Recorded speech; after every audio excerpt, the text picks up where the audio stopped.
안녕하세요. 맥케너지의 투자클럽입니다. HLB. 자, 리보세라님이 임상 3상 성공하고 난 다음에 지금 FDA, NDA 신청을 했는데요. 3상 성공하고 항암제 라인에서 승인 확률이 92%라고 합니다. 자, 오늘 주가 36,000원대를 일단 종가상으로 일단 회복을 한 상태입니다. 이 부분 한번 살펴봐 드리도록 하겠습니다. 이 작년에 나왔던 키움증권의 이제 허예민 연구원의 7월달에 나왔던 리포트입니다. 이 당시에는 이제 5월달에 이 항서제약의 간암 관련되는 부분의 이야기가 나오면서 에스모 학회전에 나왔던 이제 HLB 리포트를 다시 한번 살펴봤습니다. 이때 이제 나왔던 이제 본문에 나왔던 내용 중에서 항암제 신약이 3상 성공, 보통 이제 전임상에서 후보 물질에서 이제 선택하고 난 다음에 동물 실험을 한 몇 년 정도 하고 난 다음에 1상, 2상, 3상 이 할 때마다 이제 확률 자체가 좀 줄어드는데요. 그 2상 이후에 이제 3상 했을 때는 확률이 올라가고 3상을 성공하고 이제 최종적으로 상업화를 할 수 있는 이 허가 승인까지는 통상 92%다. 이제 이 말이 의미하는 말은 이런 거죠. 그러니까 이제 3상이 성공했을 때 작년에 이제 데이터가 좋았을 때 이제 주가가 저점 대비해서는 한 87% 정도 올라갔다가 상업화 기대감이 높아지는 것들이 이런 어떤 차원이죠. 그래서 3상 성공하고 나면 거의 뭐 특별한 일이 없으면 거의 대부분 승인이 될 수 있다, 이런 어떤 가능성이 이제 주가에 이제 반영되는 어떤 기대감이 있다, 이렇게 이해를 하시면 되겠죠. 근데 이제 여러 이제 이슈가 있으니까 100%는 아니기 때문에 단정 짓기는 어렵다. 작년에 이제 중국의 이제 신청 관련되는 부분이 이제 두 건이 좀 이제 승인이 안 됐던 사례들도 있기 때문에 이런 이제 중국 제약사의 어떤 신약이 FDA 승인을 이제 받지 못했던 부분이 있고, 비교 대상으로 될 수 있는 이제 2020년도에 승인받았던 로슈의 아바스틴과 티센트릭 같은 경우에는 개별 이 약물 같은 경우에도 다 이제 승인이 된 상태에서 병용까지도 이제 허가가 된 사례죠. 근데 이제 리보세라님하고 이 캄넬리주만 같은 경우에는 미국에서 단일 품목도 지금 승인을 받지 않고 두 개의 품목이 이제 동시에 이제 허가를 받아야 되는 상황인데, FDA하고는 이제 개별이 아니라 뭐 하나의 어떤 그 신청하는 어떤 프로세스로 진행하겠다, 이런 부분은 사전 조율이 되어 있는 상태입니다. 그리고 이제 중국 쪽에서는 이 캄넬리주맘은 무려 이제 8개 적응증으로 승인이 되어서 시판이 되고 있는 약물이고요. 그 다음 리보세렌 같은 경우에도 위암 간암 쪽에 이제 승인을 받아서 중국 쪽에서는 허가를 받아서 이제 진행하는 어떤 부분이다, 이렇게 봐야 되겠죠. 그리고 이제 이 데이터 관련되는 부분에서 이제 대조군 자체를 넥사바를 했기 때문에 이게 좀 그렇지 않느냐, 이런 이야기는 작년에도 많이 나왔는데요. 이 결과적으로 보게 되면 이 티센트릭과 아바스틴의 이게 허가 관련되는 부분이 2020년도거든요. 근데 이제 항서제약이 3상에 대해서 이 승인을 받고 이제 진행했던 게 2019년도니까 2019년도 기준으로 보게 되게 되면 이제 2018년도에 이제 렘미바가 있습니다만 이제 소라페님으로 이제 하는 어떤 대조군 논란 자체가 시기상으로 보면 크게 문제가 될 뭐 소지는 없는 거죠. 요 부분들을 한번 보시게 되면 간암 1차 치료제에 관련되는 부분인데요. 2007년도에 이제 최초로 이제 넥사바가 허가가 되었지 않습니까? 이 당시는 이제 1차 치료제 자체가 이전에 없기 때문에 그냥 대조군 자체가 보면 플라시보입니다. 예. 그냥 약이 아닌 어떤 이제 그 위약을 이제 대조군을 했고, 이 넥사바가 이제 1차 치료제로 등극하면서 그 뒤에 이제 임상을 할 때는 이 렘미바라든지 옵디보라든지 티센트리, 아바스틴 보시면 전부 다 이 넥사바 대상으로 임상을 진행을 했던 거라고 봐야 되겠죠. 그리고 이제 넥사바가 사실은 이 OS 값을 플라시보 대비해서도 그렇게 되게 많이 이제 증가시킨 부분은 아니거든요.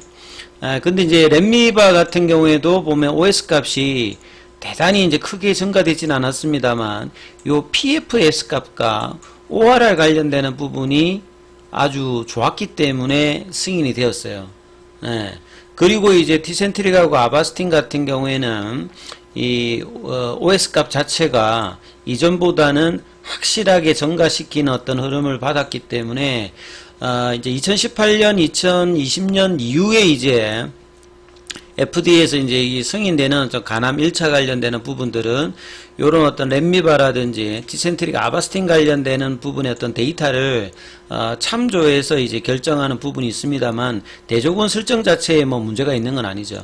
그리고 이제 리보세란인가 캄넬리주만 같은 경우에는 이 OS 값 자체가 티센트릭 아바스틴보다도 많은 이제 20개월이 넘겼기 때문에 이런 부분이라든지 뭐 PFS 값이라든지 ORR 관련되는 부분들도 이 넥사바 이후에 렘미바 했듯이 앞서 렘미바나 뭐 티센트릭 아바스틴 대비해서 뭐 떨어지는 어떤 데이터는 아니고요. 그 다음에 이제 미국에서는 최근에 이제 뭐 재정 부담 때문에 약가 이제 인하 관련되는 부분을 굉장히 많이 푸시를 하고 있지 않습니까? 비교를 해보게 되면 리보세라님이나 뭐 넥사바나 이 부분도 렘미바나 이런 것들이 전부 다 이제 티로신키나제 억제제거든요. 근데 약가가 보면 넥사바는 이제 그 특허 만료가 이제 끝나고 난 다음에 이제 제네릭이 나오면서 이제 최근에 많이 떨어집니다만 굉장히 높죠. 리보세라님하고 이제 비교를 해봐도 뭐 비교가 안 될 정도로 연간 약가에서 차이가 많이 납니다. 그리고 이제 보통 면역관문 억제제 같은 경우는 굉장히 고가죠. 예, 로슈의 이제 뭐 티센트릭 같은 경우나 여기는 이제 둘 다 이제 비싸죠. 예, 둘 다 비싸니까 뭐 수억대고요. 이 키트루다 같은 경우에도 보면 이 머크의 키트루다 같은 경우에도 보면 15만 달러죠. 근데 이제 캄넬리주만 같은 경우에는 굉장히 저렴합니다. 그래서 이 저렴한 두 가지의 어떤 경제성을 가지고 동일한 효과를 낸다면 상당히 이제 처방을 하는 입장이나 받는 입장에서는 선택권이 이제 넓어지는 어떤 부분이 분명히 이제 존재하는 거죠. 그리고 이제 넥사바 같은 경우가 이제 승인받고 난 다음에 블록버스트 어떤 매출 1조 정도의 이따가 이제 2018년도 보면 이제 특허 만료 전 이후부터는 이제 이렇게 줄어드는 거죠. 그래서 이런 부분을 막기 위해서 이제 바이엘 같은 경우에는 그 다음에 이제 2차 치료제로 이제 스티바가 관련되는 부분들이 이제 넥사바가 안 되면 2차 치료제가 있고 넥사바가 나오고 난 다음에 후속이 이제 1차 치료제가 안 나왔기 때문에 2차 치료제에 관련되는 부분이 많이 있어요. 뭐 진티스라든지 뭐 옵티보라든지 여러 이제 약물들이 있고 스티바 같은 경우도 2차 치료제가 있고 그 다음에 이제 에자이아 렘미바 같은 경우에도 이제 허가를 받고 난 다음에 출시 초기에 이 당시에 이제 뭐 분기당 매출액 자체가 뭐 1000억대 정도 하다가 지금 보면 이제 블록버스터급이죠. 1조에서 2조 사이 정도를 하면서 렘미바가 이렇게 실적을 내고 있습니다. 그리고 이제 뭐 로슈의 아바스틴하고 티센트릭 본래부터 이제 뭐 블록버스터 약물들이었기 때문에 간암 관련되는 부분 하면서 이제 아바스틴 같은 경우에는 매출 하락을 좀 저지하는 어떤 효과가 있을 거고요. 결국 이제 앞서 말씀드렸듯이 렘비바가 이제 2018년도에 이제 허가를 받고 난 다음에 2018년도 1분기에 이 1000억을 넘게 매출이 나왔습니다. 그래서 리보세라님이 이제 허가받고 난 다음에 매출의 어떤 부분들이 이 렘미바의 어떤 이제 흐름들을 조금 이제 참고를 하셔도 될 것으로 보여지고요. 그 다음에 미국에 집중하겠다는 어떤 부분들은 미국의 약가가 일단 높다는 것들이 굉장히 중요하고요. 동일한 어떤 약가를 미국에서 받으면 다른 국가 대비해서 원가가 낮음에도 불구하고 좀 싸게 해도 많이 받을 수 있기 때문에 그렇습니다. 그리고 간암 관련되는 부분들은 발병률 자체는 다른 어떤 암종에 비해서 그게 낮은데요. 사망률 자체는 뭐 폐암이라든지 대장암이라든지 췌장암이라든지 이런 부분에 유방암이라든지 이런 부분에 준할 정도로 굉장히 높기 때문에 미국에서 어떤 이제 간암 관련되는 부분에 환자 수가 증가되기 때문에 이런 어떤 니즈들을 면역관문 억제제를 보유한 회사들이라든지 표적항암제 관련되는 부분의 니즈가 이제 계속 이제 증가되고 있는 거죠.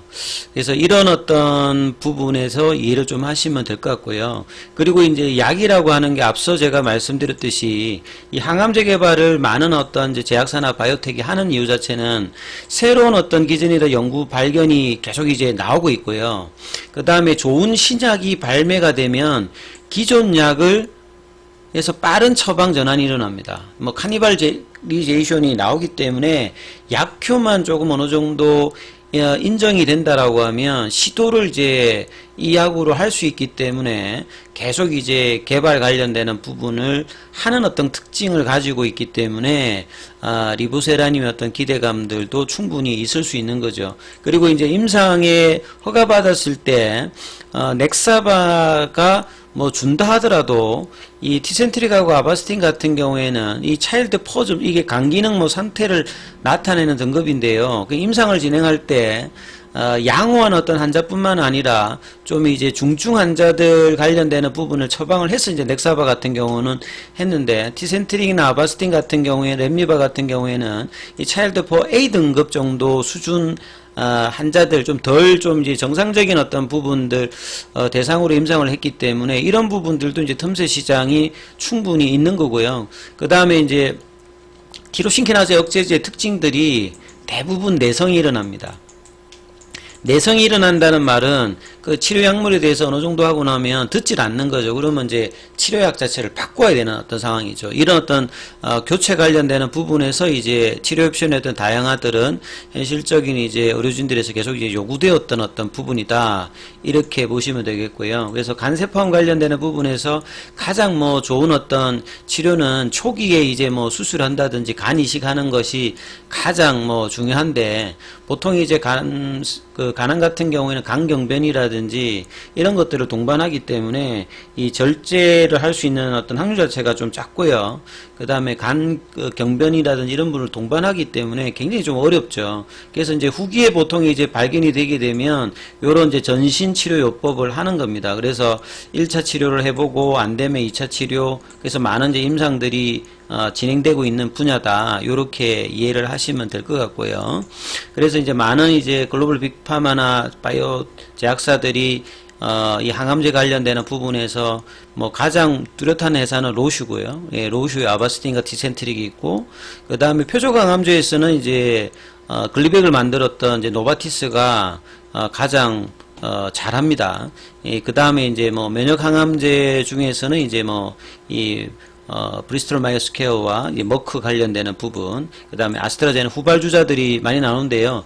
결과적으로는 이제 면역관문 억제제 관련되는 부분에 어떤 니즈가 있어도 이 표적항암제 관련되는 부분들에 대한 부분들도 계속 있기 때문에 표적항암제와 면역관문 억제제의 어떤 이 병용 관련되는 부분이 계속된다.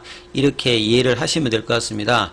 그래서 오늘 이제 이런 어떤 확률들과 기대감이 있는 상태에서 결과적으로는 이제 빠르면 이제 연내까지도 뭐 가능합니다만 이제 7월달 이후를 봐야 되기 때문에 내년도 상반기가 가장 핵심적인 라인이라고 볼 때 그 어떤 가능성이 높아질 때 주가는 이제 중장기적으로 이런 부분을 반영할 걸로 보여지는데요. 단기적으로는 다음 주 중반까지 재돌파 관련되는 부분의 시도를 어떻게 하느냐가 굉장히 중요한데 오늘은 추가 하락은 일단 하지 않았고요. 박스권의 중위값인 36,000원대, 37,000원대 가격을 지키면서 일단은 이제 마무리했기 때문에 수급상은 오늘도 이제 프로그램과 외국인들이 매도 물량들이 계속 이제 나오면서 좀 압박을 좀 했고요. 그 다음에 장중에는 JP모간 쪽에서 이런 어떤 매도 물량들이 나오는 것들을 확인하고 시간에는 이제 한 200원 정도 빠져서 36,150원입니다. 그래서 다음 주에도 이제 이런 어떤 시도들, 그러니까 36,000원, 37,000원대의 어떤 지지 흐름을 보여주면서 이 39,600원대를 넘어가려는 어떤 시도를 계속 이제 하려고 하는 어떤 시도 흐름이 나올 거니까 이 부분들 좀 참조하시면서 투자 대응 전략 삼아 보시기 바라겠습니다. 이후에 이제 저녁에 추가적인 어떤 기사 정리해서 다시 한번 올려놓도록 하겠습니다.